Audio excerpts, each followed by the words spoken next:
डूबता जहाज। एक शादीशुदा जोड़ा अपना सेकंड हनीमून मनाने के लिए क्रूज टूर पर गए। इस दौरान वे अपने बच्चों को घर पर ही छोड़ गए थे। बदनसीबी से खराब और बहुत ही तूफानी मौसम के कारण क्रूज शिप डूबने लगी।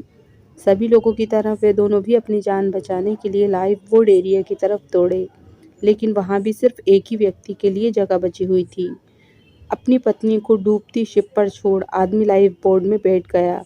पत्नी उसी डूबती शिप पर खड़ी अपने पति को दूर जाते हुए देख रही थी। वो चिल्लाकर अपने पति से बोली। इस कहानी को यहीं पर विराम देते हुए शिक्षक ने अपने विद्यार्थियों से पूछा, कोई अंदाज़ा लगा सकता है पत्नी ने उस वक्त अपने पति से क्या कहा होगा? ज़्यादातर विद्यार्थियों का एक समान उत्तर था। उन्होंने कहा, पत्नी बोली होगी कि मैंने तुमसे इतना प्यार किया और तुम मुझे इस तरह छोड़कर जा रहे हो। मैं तुमसे नफरत करती हूँ। शिक्षक की नज़र एक शांत बैठे विद्यार्थी पर पड़ी। शिक्षक ने उसे जाकर ये सवाल पूछा।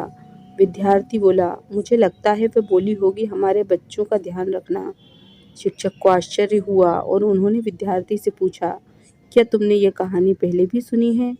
विद्यार्थी ने सिर हिलाया और बोला, नहीं, लेकिन बीमारी की वजह से दम तोड़ते हुए मेरी माँ ने यही शब्द आखिर में मेरे पिता से कहे थे। शिक्षक ने उस विद्यार्थी को सही जवाब देने के लिए शाबाशी दी।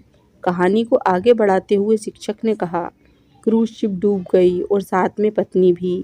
पति घर वापस लौट आया और उसने अकेले ही अपने बच्चों को पाल पोस कर बड़ा किया।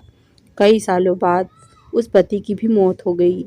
एक दिन उसकी बेटी, जो उसे अपनी माँ की मौत का जिम्मेदार मानती थी, अपने पिता के सामान को साफ करते हुए उसे एक डायरी मिली, जिसे पढ़कर उसे सच्चाई का पता लगा।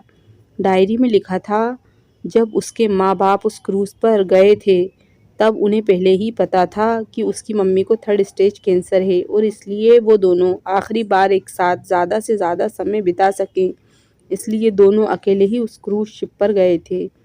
जब उस शिप पर वह मनहूस समय आया था तब उसके पिता ने उस अकेली बची लाइफ बोट की जगह में बैठने से मना कर दिया था।